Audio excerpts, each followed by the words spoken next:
This innocuous building, in its picturesque setting, will go down in history as the Auschwitz of Africa. Here, thousands of Ugandans were slaughtered. This is the State Research Center, headquarters of Idi Amin's killer elite, men for whom mass murder was a daily routine. 2 months ago, Kampala was liberated by Tanzanian troops, and the world saw for the first time the horror Amin's 8 blood-soaked years in power had meant for Uganda. The war is now over, and Amin has fled into exile. But the real story of what happened here in the country Churchill called the Pearl of Africa is only now being pieced together. Within days of the fall of Kampala, World in Action began an exhaustive investigation inside Uganda to discover how one man's regime of mass murder worked. We examined secret government memoranda, official files, Amin's private letters, police records, and mortuary registers. We interviewed survivors, witnesses, and finally one man who worked inside the State Research Center. We wanted to answer the questions left behind by the fleeing dictator. How many were killed? How? Who by? And why? The trail was to end here at a cemetery used for the mass burial of thousands of Amin's victims, dumped in paupers' graves whose location was kept from their families.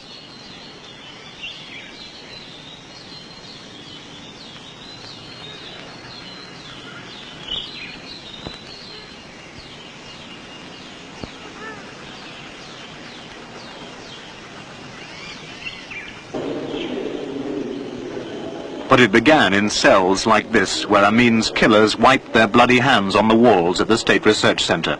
Tonight we go inside Amin's terror machine. Uganda's nightmare began and ended with Idi Amin. From this house he called the command post, now just a looted shell, this near illiterate soldier, whom many persisted in treating as a buffoon, gave the orders which meant death for his friends, former army and government colleagues, and thousands of ordinary Ugandans. Amin's responsibility for the killing and his direct personal involvement are symbolized by the presence of the State Research Center right next door to his official presidential residence. He paid regular visits from here to chat with those who directed the murder machine and reward the killers out of his own pocket. At home, Amin kept a private film library. He liked boxing and war films, but most of all he liked films about himself. This one was called The Man Who Matched the Hour. I wish to remind you and the rest of the country that there is no room in Uganda for hatred and enmity. Our aim must be love, brotherhood and unity. But also among his favorite viewing were gruesome films of atrocities. At the command post in his personal collection of atrocity photographs, we found this picture of 2 badly burned corpses. His private papers included this memo. It refers to persons suspected of coffee smuggling being beaten to death. And this was one of Amin's favorite private pictures of himself. We found it at State House, his official home. This love of himself, of brutality and of power is essential in understanding the misery Amin inflicted on 11 million Ugandans. Field Marshal Idi Amin Dada, self-proclaimed VC, DSO, MC, conqueror of the British Empire and President for life of Uganda, came to power in January 1971. He overthrew Socialist President Milton Obote and was welcomed by most Ugandans. Apart from his boxing skill, little was known about him, but what was known was bad. As a corporal in the King's African Rifles during the Mau Mau emergency in Kenya in the early 50s, he was noted for brutality towards suspects. On the eve of Uganda's independence in 1962, he narrowly avoided a court-martial for the murder and torture by his platoon of local tribesmen accused of cattle rustling. He was saved by Obote, the man he overthrew. The president relied on him to stamp out opposition. Amin's ruthlessness was rewarded by rapid promotion. In 1966, his intervention prevented an army mutiny that threatened Obote. This home movie of Amin winning over the mutinous troops was taken by his British-born henchman, the self-styled Major Bob Astles. The intellectual politician thought wrongly he could control the uneducated soldier Amin. Amin was implicated in the 1969 murder of the Army's second-in-command, Brigadier Okoya, his arch-rival, and Okoya's wife. Faced with a police inquiry and allegations of financial corruption, Amin overthrew Obote while the president was at a Commonwealth Leaders Conference in Singapore. Bob Astles, who's just been extradited from Kenya to face a murder charge, was already advising Amin then on how to get and keep power. In 1971, World in Action interviewed Astles and asked him for his view of the new president. What sort of a man is he? Very honest and very brave. Certainly you can trust him. And he comes up to your place here regularly, doesn't he? Very often. And what are these snakes here? Are these pets of his or what?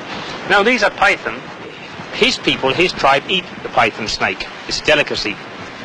And the people here in this area, they know the general very well, and they catch snakes for him. And will he come out here one weekend and eat it? Oh yes, he will eat it. There's no trouble there. In Britain, the Conservative government of Edward Heath was the first to recognise Amin. The affable general was a welcome relief from the left-winger Bote, a constant critic. This photograph occupied a prominent place at Amin's home. We also found there a letter from the Queen politely declining an invitation to visit Uganda in 1972. The letter is signed, "I am your good friend Elizabeth R." Several months later, this honeymoon period with Britain ended when Amin expelled Uganda's 80,000 Asians, and many of them came to Britain. The Asians' businesses were assigned to Amin's supporters. He kept the files on who received what at his own home. In 1971, when World in Action filmed this interview with him, never before shown, he portrayed himself as a simple soldier with no wish for power. Would you like to stand for Parliament yourself? I am not ambitious of standing for power, but my job is that I want to hand over the government clean to somebody who is coming into power. All these corruptions, and then when he comes, he will have a good. He will know everything. Even I will brief him clearly. This is what we have got with the Commission of Inquiry report, and how much he has got to hand clean government to him. And that's what I want. And then I can go back to barracks. And you will be surprised to see that I am first African who is not ambitious to hand over power to person and then take again order from him. If I am still all right here, you come back, you will see that you come back when the next man into power here, you will see me, I'm coming, saluting him and obey his order. And even I will be... Unfortunately, World in Action was unable to accept the General's invitation. He didn't like our film, and we became the first journalists to be banned from the country. Many others soon followed. The killing in Uganda started the minute Idi Amin came to power and didn't stop until he was overthrown. World in Action ended its 1971 program. If this discontent continues to grow in Uganda, it may not be wise to accept a lift in the General's jeep much longer. Only Amin knew how deadly accurate that forecast was. Amin is assessed by the new Ugandan Attorney General, George Kanyehamba. Rather like some of the despots that we read about in medieval Europe, people who used to find pleasure in the killing of their citizens. Do you think that he was mad? I don't think that he was mad in the medical sense. He was mad with power. He was mad of limited intellectual capacity, and therefore he believed that he was a God-sent gift to Africa. Indeed, he aspired to being the king of Africa. Today, Idi Amin is seen as a modern Caligula, not as the clownish Prince Charming of earlier years. This change in world opinion has largely been brought about since 1976 by 3 murders. Dora Bloch, the 74-year-old widow, shot on Amin's orders after the Israeli raid on Entebbe. Her remains were recently returned to Israel. Janani Lawum, Archbishop of Uganda, shot and then run over by a car in 1977 after he criticized the ever-mounting tide of killings. Robert Scanlon, the British-born businessman who helped to carry Amin in this celebrated 1975 ceremony. Despite currying favor, he was reportedly hammered to death 2 years later. The tragedy for Uganda isn't just to be measured by the brutal murders of these individuals, but also by the deaths of ordinary Ugandans. Within hours of Amin's coup, pro-Obote elements in the Army High Command were mercilessly eliminated.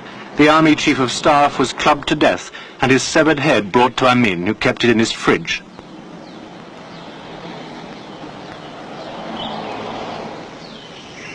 A few weeks later, bodies started turning up in Lake Victoria. These army officers had been bayoneted to death.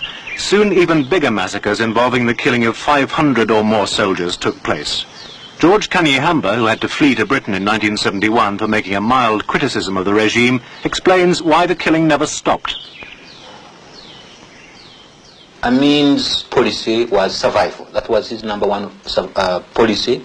He injected a sense of fear among the Ugandan population, so much so that he immobilized opposition against him.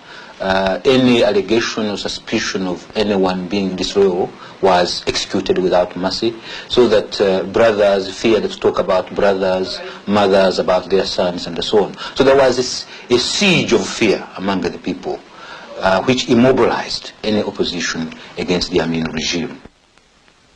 To understand why Amin unleashed this first wave of killings and how he organized both that and the succession of murders that followed, it's necessary to understand the tribal politics of Uganda. For generations, Uganda had been dominated by the Baganda, the largest and most educated tribe who inhabit the central region around Lake Victoria. Milton Obote, however, was a member of the Langi tribe from the north of the country, whose members, with the neighboring Acholi tribe, staffed the army and police. Amin, however, came from none of these tribes. He was a Kakwa, a small tribe from the remote West Nile province in the northwestern corner of Uganda. To build a power base, he turned to his West Nile neighbors, the Lugbara and the Mahdi. But, most significant of all, he recruited from Sudan large numbers of Nubians, the name given to those southern Sudanese who are tribally related to the Kakwas and to certain small communities in Uganda. This Ugandan film shows a selection of the Nubians and Kakwas who formed Amin's Praetorian Guard. The Nubians had a reputation for extreme brutality. They owed loyalty only to Amin. Like him, they were a minority, both by tribe and, in the Nubians' case, by religion. They were mostly Muslims in a predominantly Christian country. When he fell out with the other West Nile tribes, Amin retained the vital loyalty of these hired guns with money, luxuries and jobs.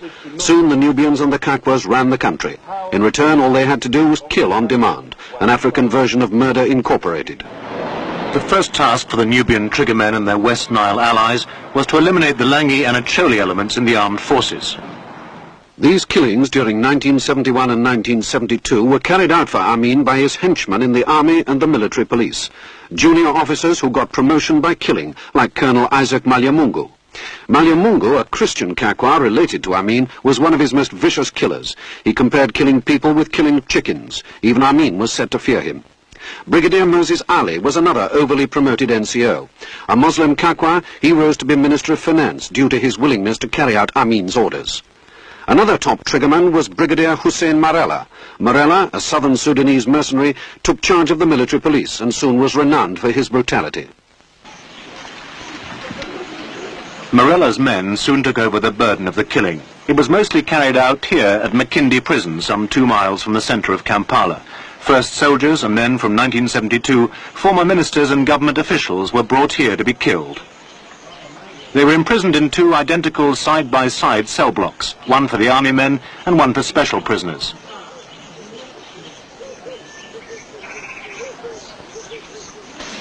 Most of the killing of Obote's followers was done here in the so-called Singapore room, a macabre reference to where Obote was at the time of Amin's coup.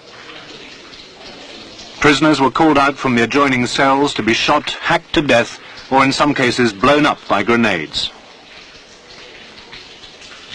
The butchery continued right up until Amin's fall, a fact attested to by the blood-stained walls and floor and the lingering stench of death.